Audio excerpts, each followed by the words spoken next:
Okay, so I actually took a stab at repairing this myself.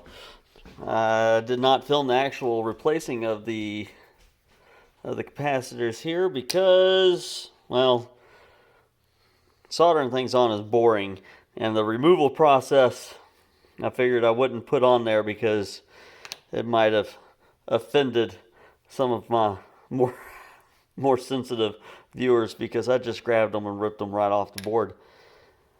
I did get these as replacements. Now I'm a little concerned, not very concerned, but a little concerned, because they're different sizes. But the specs are the same. They're both very cheap capacitors, so I'm replacing one cheap capacitor with another cheap capacitor. And these are also, much older. As capacitors and technology gets on, as most of you guys know, gets smaller. So, hoping that it's the same.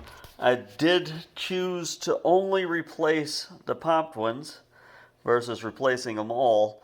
It was recommended that I go ahead and replace them all, but I kind of look at it as the more stuff I rip off this board, the more likely I am to damage the board. And maybe that's not a valid concern, maybe it is, but that's how we did it anyway. That way, if it does, pop some more, well, I've got more capacitors. And one of these, I think this one, yeah, that one, this one, as I was pulling it off, turned out to be good. So they weren't all bad anyway. Just the vented ones were shot apparently. So let's put it back together and see if it powers up and works. Oh, yeah, skipped a part. I also replaced both of these relays. Got them soldered back on and in the right orientation. So that's going to be, I'm looking forward to seeing if that has any effect. So, yeah, that's where we're starting. We're going to put it back together. Okay, we are going to work on getting her put back together. See if I can get this whole thing in the shot without getting a whole lot of my light in it.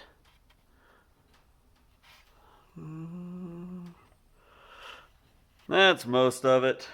Okay. So, trying to get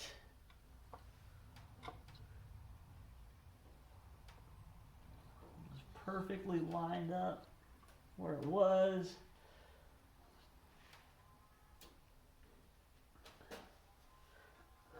Something's fighting me and I don't know what it is.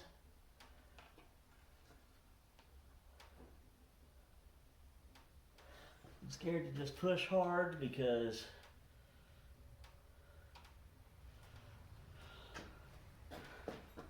I think, yeah, okay. So, let's start with one of these. Actually, I'm pretty sure that this yellow wire is supposed to be screwed down there, and it wasn't. And it is now.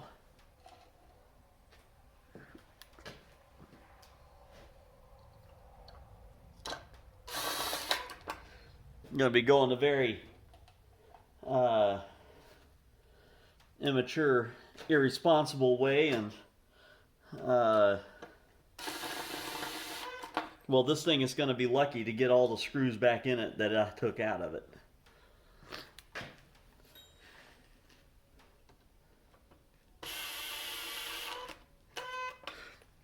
Actually, I will adjust that. It's not possible for this thing to get all the screws back in it that I took out of it because I dropped some of them on the floor. And I ain't going to go looking for them.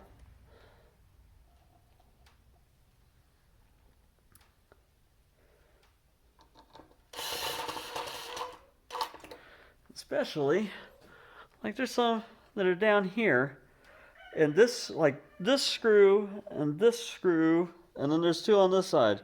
There are MOSFETs along the side, or rectifiers, whatever they are. I don't really know. I can't see the labels. This is a heatsink tube, and they're screwed to the heatsink tube with brackets that you can't access from outside, but the screws are under the brackets. So I can't take the bracket off to get to the screw head down there. I had to do some interesting things just to get them out. So this thing goes over here.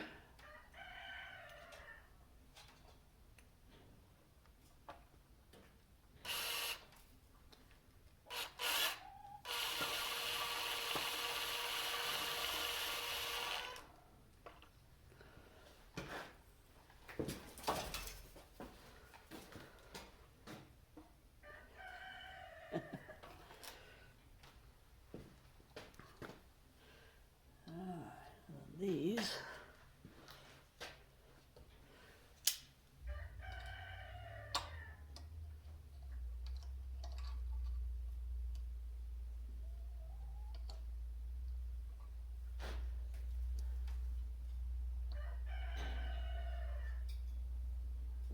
one.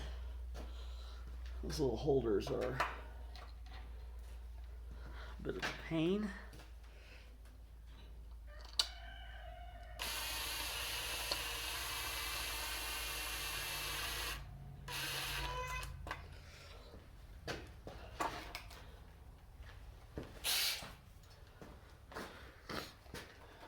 Damn chickens are trying to invade my shop.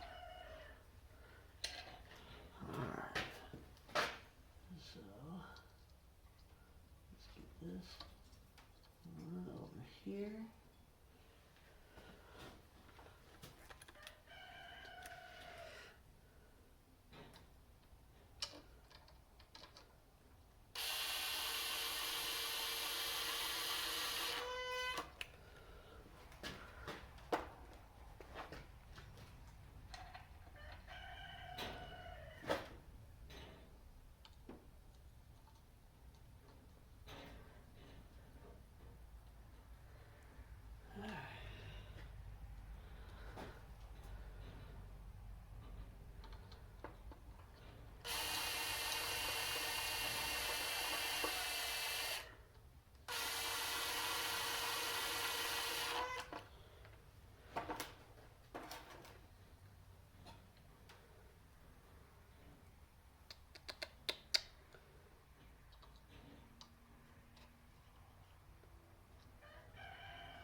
Last one of these.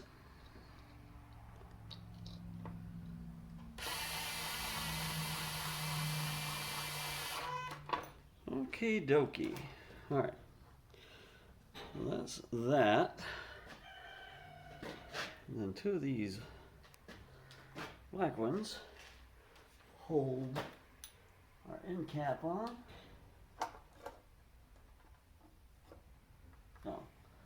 No, they just hold that on. But they do have this. Oh.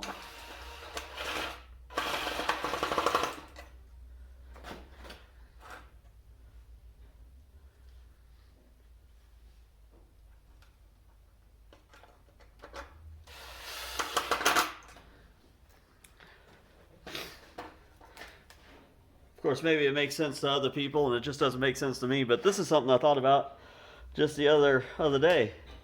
The heatsink on this thing is black. Seems to me like it should be silver. Black just absorbs heat. Maybe I don't fully understand the thermal properties there, but seems like. Now let's get, this is our other dump load input.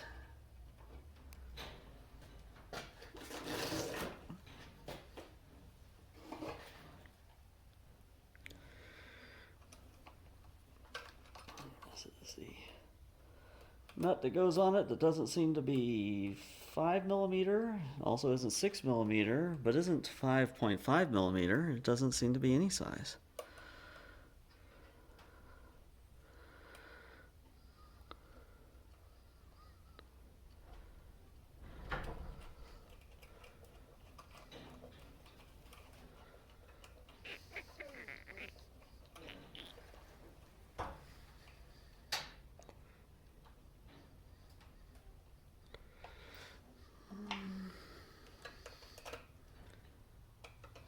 Is it this one?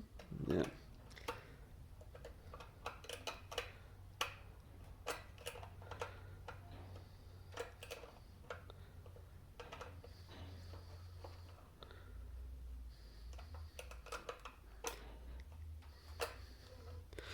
Alright, we're going to have to hope for the best on that one.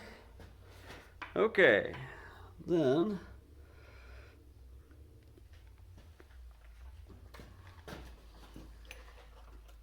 get our rectifier lugs going here.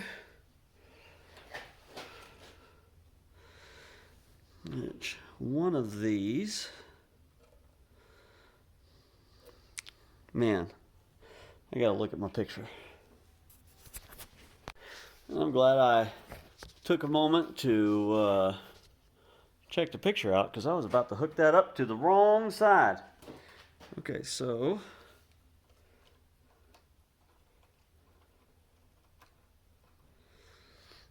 we've got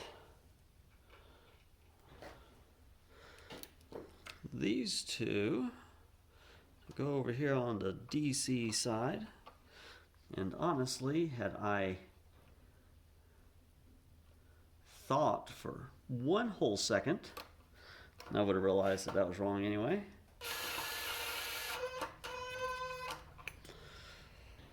Alright.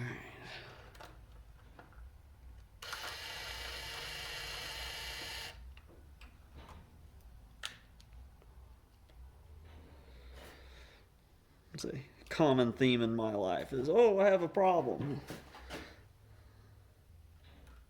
And then I start evaluating the problem, realize, nah, it's not really a problem.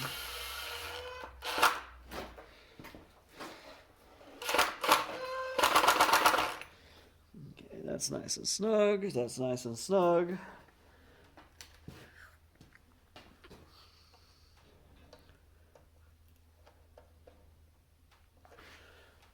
This snapped into place.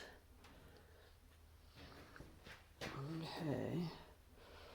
And these are both for devices that I do not have and will not have, so they don't matter. Doesn't really matter which one they go into, as they're both open circuits anyway. All right, now we are on to the lid.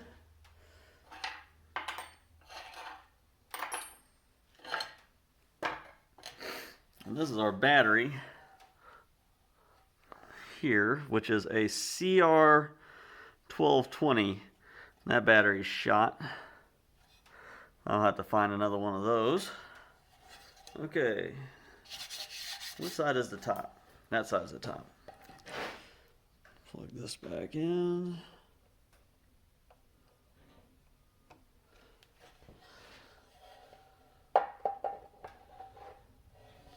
Let's make sure fans are plugged in, temperature switch is plugged in,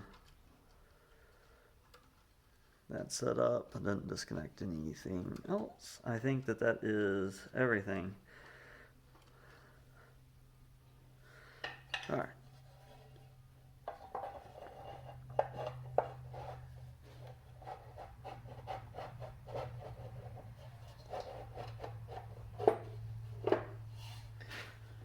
Ta-da!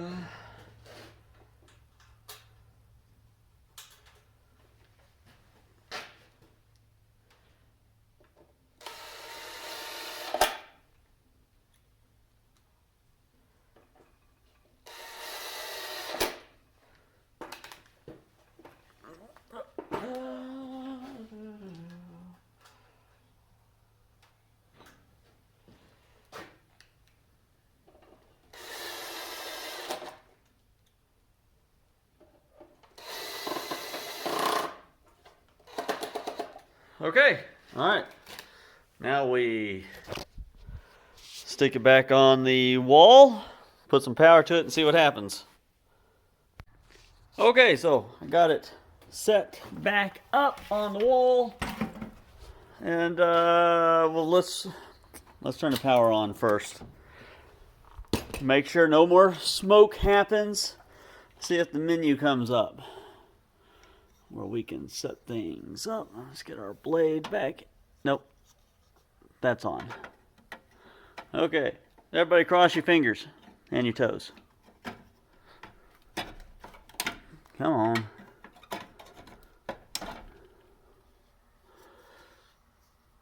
Oh, I hate this thing.